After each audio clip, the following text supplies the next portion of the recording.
Si vous pensiez que le latin était une langue morte, eh ben non, bienvenue en droit.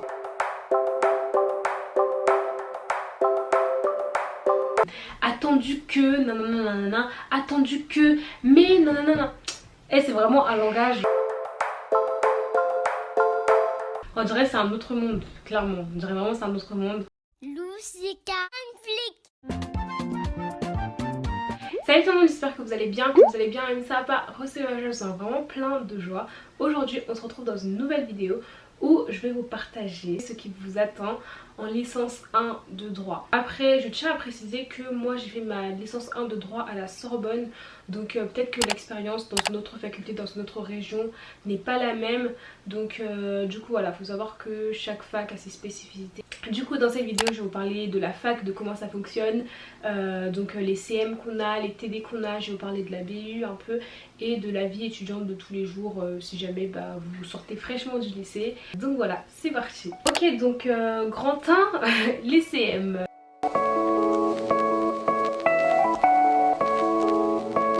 Les CM, c'est le raccourci de cours magistraux, cours où tu as un prof qui parle avec un micro. Je pensais que les profs n'avaient pas de micro et tout et qu'on n'allait rien entendre, mais absolument pas. Les profs ont des micros, donc même si vous êtes à l'autre bout de l'amphi, vous allez bien l'entendre, ne vous inquiétez pas.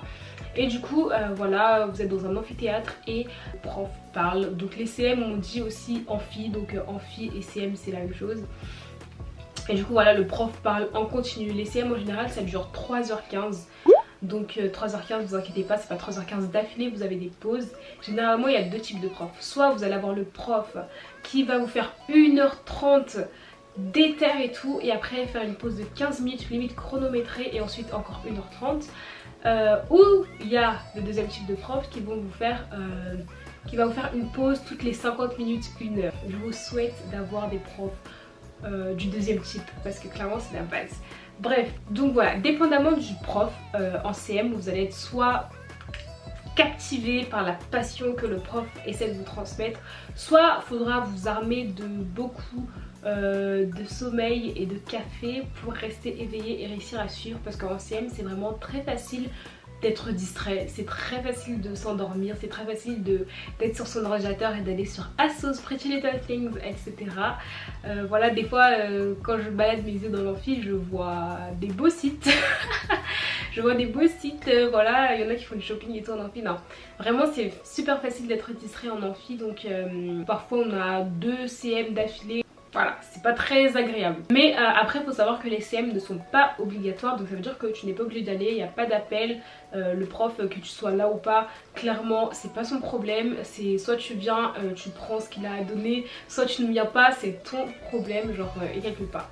Mais, ne tombez pas dans le piège de ne pas aller à vos CM, parce que à la fin du semestre, lorsqu'il faudra réviser, soit pour vos GAL EDC, soit pour vos partiels, vous serez bien gêné de devoir demander partout à qui peut vous donner le cours, rattraper, etc. Sauf si vous faites un groupe de potes avec qui vous pourrez tout partager. C'est très pratique.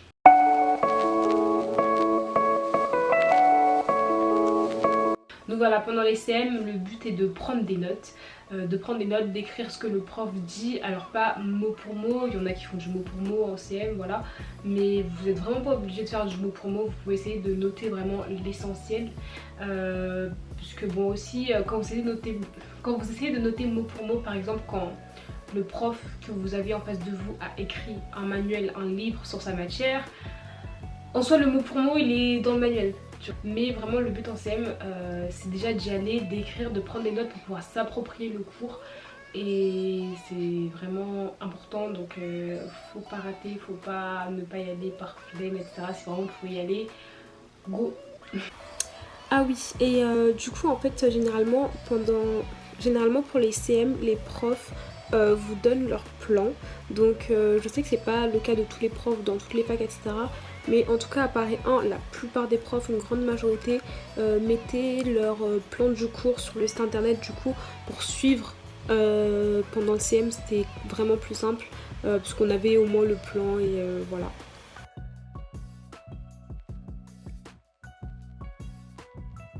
En parlant de manuel d'ailleurs, chaque professeur vous donne en début d'année sa bibliographie. Donc en fait, il donne une liste de livres qu'il recommande, que peut-être lui a utilisé pour faire son cours. Donc c'est très important et ça va probablement vous guider dans vos emprunts de livres, etc. À la BU si vous en avez besoin ou quoi. Et vraiment, moi je me souviens que ma prof en droit constitutionnel, elle s'inspirait beaucoup d'un manuel de droit constitutionnel et elle en fait elle n'avait pas écrit de manuel, donc ça veut dire que tu peux pas te reposer sur tes lauriers et te dire oh mais vas-y de toute façon la prof elle a écrit un manuel, je vais pas aller à son CM. Là elle n'avait pas écrit de manuel, mais quand j'ai regardé dans sa bibliographie j'ai pris le premier livre de la liste et il y a certaines phrases, certaines manières, son plan, oh mon dieu, son plan c'était quasiment le même que dans le manuel, mais c'était pas le sien, mais bref voilà.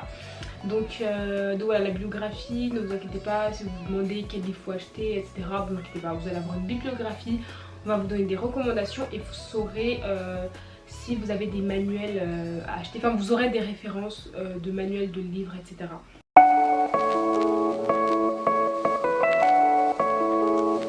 Alors la prise de notes, vous pouvez la faire soit à l'ordinateur, soit à la main, en CM. Donc franchement en amphi, faut pas croire que les profs ils parlent à une vitesse à laquelle vous ne pouvez absolument pas écrire à la main, pas du tout.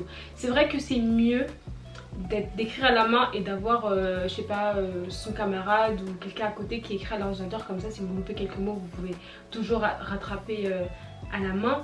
Mais franchement les profs, certains profs parlent assez doucement ou font assez de pauses dans leurs phrases, etc.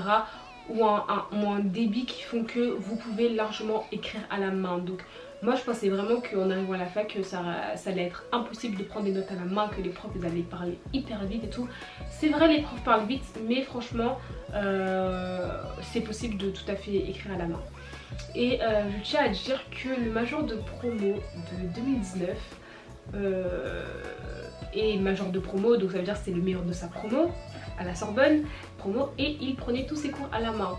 Donc je sais pas s'il y a lien de cause à effet, mais je pose ça là. Et en plus moi à la fac j'avais des potes qui prenaient tout le temps leurs notes à la main et tout, et franchement ils avaient des super notes. Donc je pense que vraiment quand on écrit à la main on retient mieux et on s'approprie mieux le cours, et aussi ça nous aide surtout à être mieux concentré sur le cours, parce que tellement tu veux écrire, avoir de la matière à écrire, et que du coup c'est carrément une activité en fait d'écrire à la main, que taper sur un clavier t'es un peu t'es là, tu peux être là sans être là, des fois t'es là, tu tapes mais tu calcules pas vraiment ce que le prof dit, alors que quand t'écris à la main t'es vraiment plus concentré. Et surtout c'est quelque chose qu'on faisait depuis, genre on a toujours écrit nos cours à la main, et du coup notre cerveau s'est habitué à ça, et du coup c'est plus facile quand même de retenir les informations en écrivant à la main. Donc franchement moi si c'était à refaire, j'essaierai d'écrire à la main un maximum, sauf pour les cours où vraiment voilà, le prof il parle vraiment trop vite, c'est pas possible. Mais pour certains cours qui sont pas hyper denses et que le prof parle assez doucement, limite lit, franchement c'est tout à fait possible d'écrire à la main. Ah oui, et petite légende, la légende selon laquelle tout le monde aurait des Mac en fac de droit ou à Paris 1 ou à Paris 2, la légende est complètement fausse. Pour ma part en tout cas, dans mes amphis, clairement tout le monde n'avait pas juste des Macs. Donc voilà, si vous voulez prendre un Mac ou quoi pour vos prises de notes, voilà, c'est pas forcément dans votre budget. Franchement, n'allez absolument pas vous ruiner. Moi j'avais toujours cru que tout le monde aurait eu un Mac et tout à la fac, surtout à l'assemblée et tout, mais pas du tout. Donc voilà, décomplexez-vous, ne dépensez pas des 1000 dans un ordinateur juste pour prendre des notes, surtout si vous allez rien faire d'autre avec prendre des notes ou travailler avec, voilà, ne laissez pas la pression sociale guider vos achats, clairement.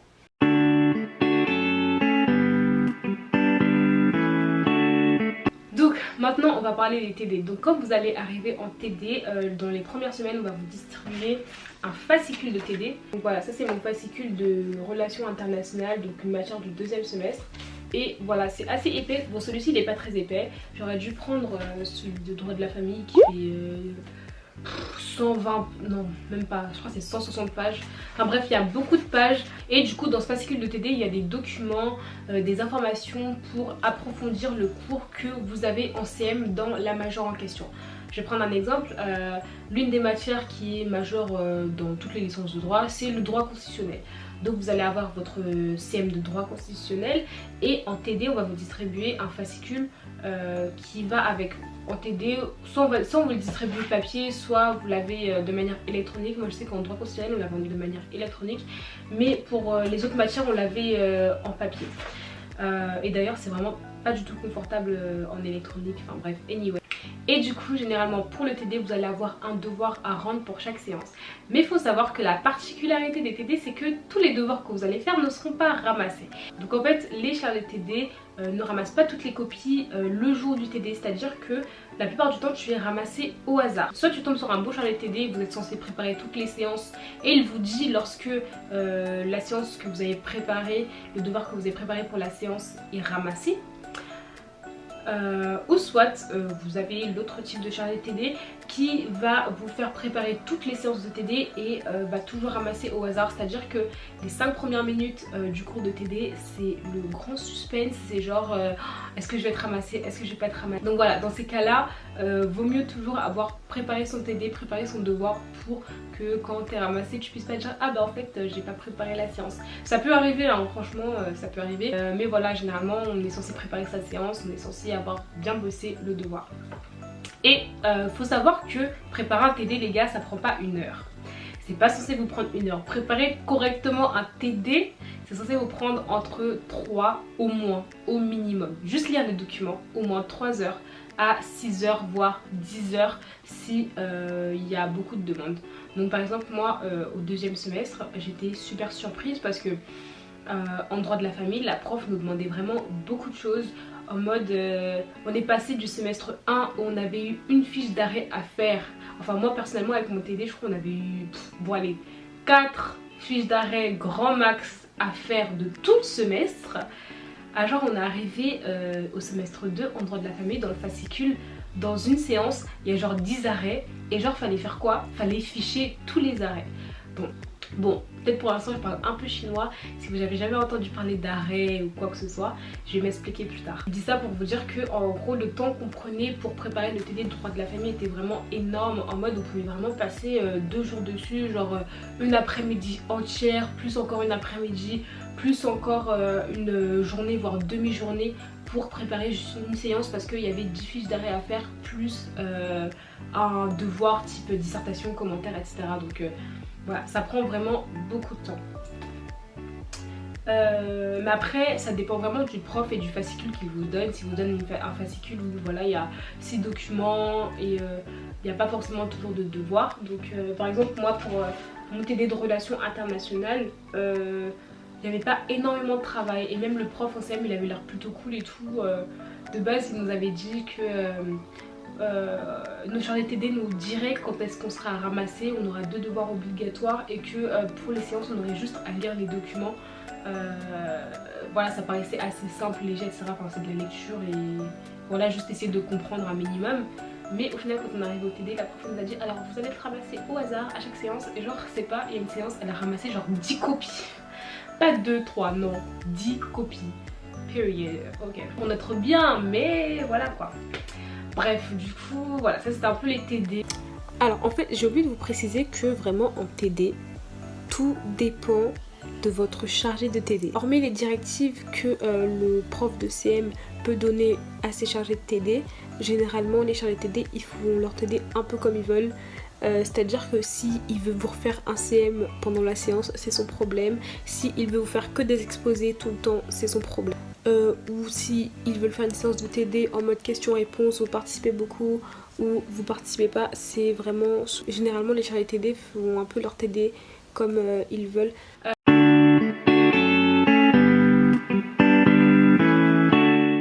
Et du coup les TD en fait vous pouvez en avoir 3 à 4. Mais après ça dépend vraiment de la fac. Moi je sais qu'à Paris 1 on avait 4 TD. On avait 4 TD par semestre. Donc au premier semestre on avait le TD de droit constitutionnel, on avait le TD de introduction au droit privé, le TD d'anglais parce qu'on n'a pas de CM d'anglais, et aussi le TD de histoire du droit. Donc voilà, du coup ça faisait 4 TD. Pareil au semestre 2 on avait 4 TD également. Donc là on avait droit constitutionnel partie 2, relations internationales, droit de la famille et anglais. Mais bon, à Paris 1 c'était un peu spécial.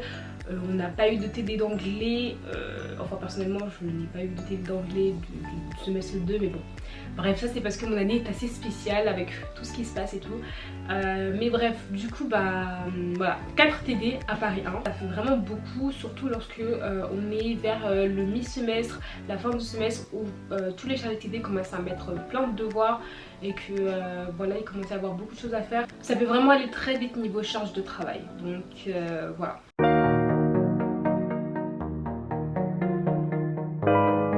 Donc maintenant je vais vous parler des types de devoirs que vous pouvez avoir à préparer pour vos TD ou que vous pouvez avoir en galop d'essai ou en partiel. En droit vous avez la dissertation juridique. Donc la dissertation juridique n'a rien à voir avec toutes les dissertations que vous aurez fait avant. Donc ça veut dire que là, il va falloir réapprendre toute la méthodologie parce que ça n'a vraiment rien à voir avec toutes les dissertations que vous avez fait avant. Donc pour citer un exemple, déjà premièrement, il n'y a que un grand 1 et un grand 2, pas plus. Si tu fais un grand 3, tu es vraiment bizarre. Non franchement, enfin bref, en droit on fait vraiment pas de grand 3, on fait que un grand 1 et un grand 2. Et il n'y a que un petit a et un petit b à l'intérieur des grands 1 et des grands 2. Donc en gros c'est un plan avec 2 parties et 2 sous-parties, pas plus. Ça veut dire que peu importe le sujet, tu te débrouilles pour tout faire entrer dans un dans les 2 parties et les 2 sous-parties. Donc voilà, généralement on va vous dire de ne pas vous aventurer à faire un grand 3 dans une dissertation juridique. Et voilà, donc c'est vraiment très spécial. Et aussi faut savoir que les intitulés de ces grandes parties doivent apparaître en intitulé. Ça veut dire que tu fais pas une belle phrase pour introduire ton grand 1, ton grand 2 comme on pouvait faire en philo ou en SES. Là, ton grand 1 c'est marqué grand 1, genre en mode grand 1. Donc voilà, moi ça m'a fait un peu bizarre au début de l'année, mais bon, on s'y fait vite et on apprécie même. Ensuite, un autre exercice que vous aurez à faire, c'est la fiche d'arrêt. Donc voilà, vous aurez à faire la fiche d'un arrêt de cassation. Donc si vous savez pas du tout à quoi ça ressemble un arrêt de la cour de cassation, voici un exemple.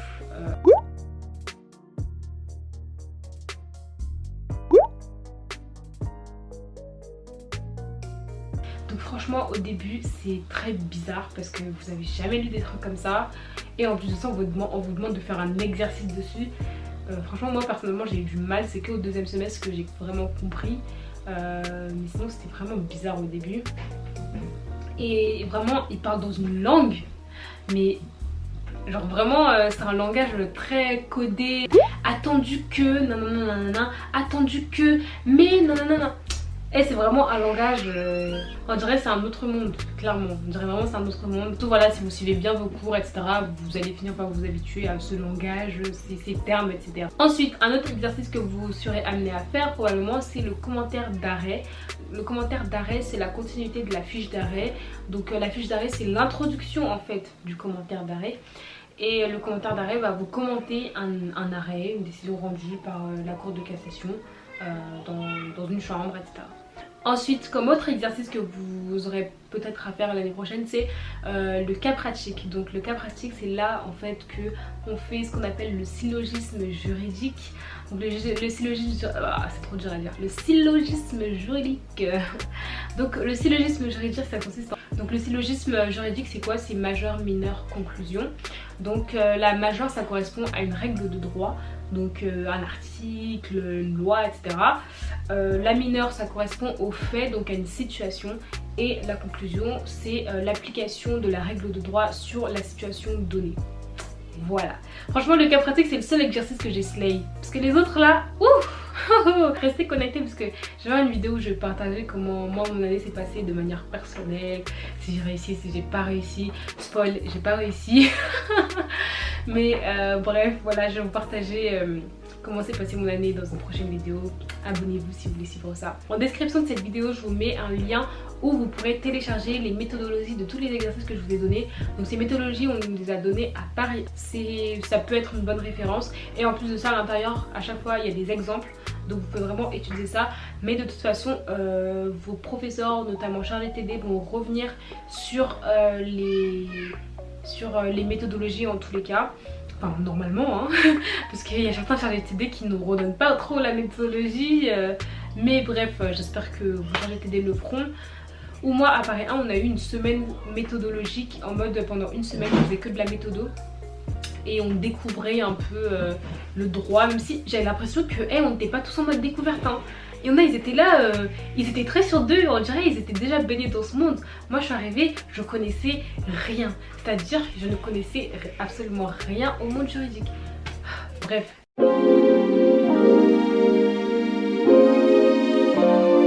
Maintenant je vais vous parler de la BU. Donc la BU c'est quoi? C'est la bibliothèque universitaire, voilà ce que ça signifie. À la fac il y a grave des mots comme ça là, surtout en fac de droit j'ai l'impression qu'on a tout un vocabulaire, c'est incroyable. D'ailleurs si vous pensiez que le latin était une langue morte, et ben non, bienvenue en droit. Vous allez énormément parler latin, il y a beaucoup de latin dans plein de trucs, les profs vont vous sortir des citations, il y a tellement de latin en droit. Mais bref, revenons à nos moutons, donc la BU. La BU c'est la bibliothèque universitaire en fait où vous allez trouver plein de manuels.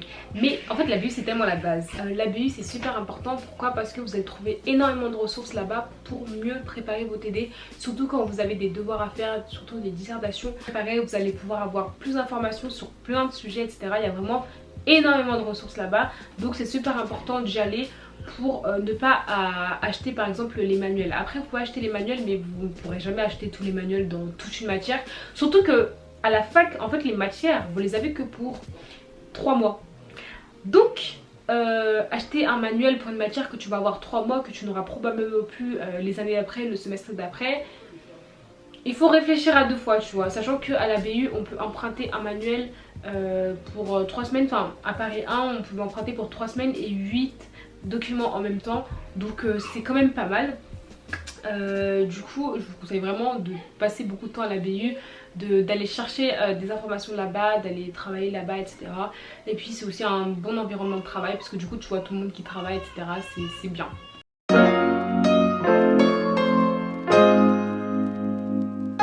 Maintenant que je vous ai parlé de la BU, je vais parler de la vie étudiante de tous les jours. En tant qu'élève en droit, premièrement il faut savoir que en droit vous allez beaucoup travailler. Ça veut dire que si vous venez là pour vous reposer sur vos lauriers, si vous venez là vous ne voulez rien faire, alors déjà dites au revoir à votre semestre, dites au revoir à votre année, parce qu'en droit il n'est pas possible de réussir bien un minimum ou la main sans travailler. Voilà. Donc armez-vous de la pensée de travailler, armez-vous de la pensée de dormir tard parfois, armez-vous de la pensée de parfois soit vous réveiller tôt si vous aimez vous réveiller tôt, mais armez-vous de passer des après-midi à bosser, des après-midi à travailler, à faire des devoirs, à vous casser la tête pour vos devoirs. Voilà, voilà, l'avant-goût. Non parce que bah moi on me l'avait pas dit ça, on me l'avait pas dit comme ça, donc je préfère vraiment vous prévenir. C'est-à-dire que si vous n'avez pas l'habitude de travailler, hein, vraiment prenez l'habitude de travailler dès que vous pouvez. Bon, et n'attendez pas qu'il y ait 2-3 semaines qui passent pour travailler, non, non. Dès la première semaine, soyez déjà carré dans vos baskets. Préparez déjà vos plans de révision pour les partiels, même si dans sa tête on pense que les partiels, ouais les partiels sont en janvier. Les partiels c'est pas en janvier, les partiels c'est la semaine prochaine. La vérité, le temps il va passer tellement vite, les semaines elles passent tellement vite à la fac. Hey, 12 semaines, 12 semaines, c'est vraiment pas beaucoup. Ça passe vraiment super vite, donc dès la première semaine, soyez focus, soyez OP, faites vos fiches, ne vous mettez pas en retard dans vos prises de notes, dans vos notes, etc. Soyez vraiment à jour au niveau de vos cours, etc. Et sachez vraiment qu'il faut travailler. Voilà. Après, évidemment, il y a toujours certaines personnes qui ont ce talent de réussir sans rien faire. Mais généralement il faut travailler un minimum. Pour la vie de tous les jours en tant qu'étudiant, on doit manger. On doit manger, donc si vous venez en droit à Paris 1, sachez qu'on n'a pas de restaurant Crous sur place. On a des micro-ondes à la place. Donc soit vous prenez le métro, le bus, ce que vous voulez, ou soit vous marchez 1 km à pied pour aller manger. Mais c'est beaucoup de temps d'investi que vous auriez pu utiliser pour travailler un devoir. Ça c'est la manière de penser en général des élèves en droit. Ah non, je vais pas aller manger là-bas parce que ça va me prendre du temps, donc je préfère travailler sur mon devoir, donc je vais prendre une pasta box. Voilà. Donc voilà, il y a les pasta box qui sont vendus dans la cafétéria. Il y a quelques nourritures, il y a quelques goûters en plate, etc. qui sont vendus dans la cafétéria que vous pouvez prendre. Mais après franchement les pasta box je vous recommande pas énormément parce que je pense pas que ce soit hyper bon pour sa santé de manger des pasta box tous les midis pendant 6 mois. Donc vaut mieux avoir sa propre boîte, sa propre lunchbox. Donc vous inquiétez pas, vous paraîtrez pas bizarre parce que beaucoup d'étudiants font ça, donc ont leur propre lunchbox. Donc c'est mieux d'apporter sa propre lunchbox et de la réchauffer dans les micro-ondes qui sont sur place à Cassin. Et voilà, parce que vraiment aller manger en restaurant U depuis Cassin ça prend genre 2 heures minimum, genre le temps de faire l'aller-retour, le temps de manger sur place, le temps de faire la queue sur place. Si vous avez un gros trou de 6 heures, bah évidemment que vous pouvez aller manger. Donc voilà, par rapport à la vie étudiante quand t'es en droit, vraiment elle, le rythme est vraiment très soutenu. En tout cas moi j'ai l'impression, comme je le reprécise, moi j'étais à Paris 1, c'était comme ça. Le rythme était vraiment très soutenu, ça va très vite, les cours s'accumulent vraiment très vite. On a beaucoup de travail très rapidement.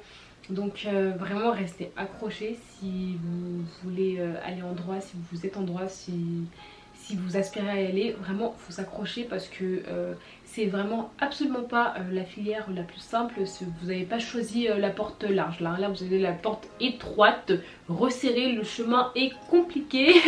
Donc voilà, va vraiment falloir vous accrocher, mettre votre ceinture. Aussi à savoir sur la vie étudiante en droit, c'est que Facebook c'est la base. Donc si vous n'avez pas de compte Facebook, mieux vaut en créer un dès maintenant parce que voilà, il y a beaucoup de groupes Facebook, les groupes de promo, les groupes Messenger, etc.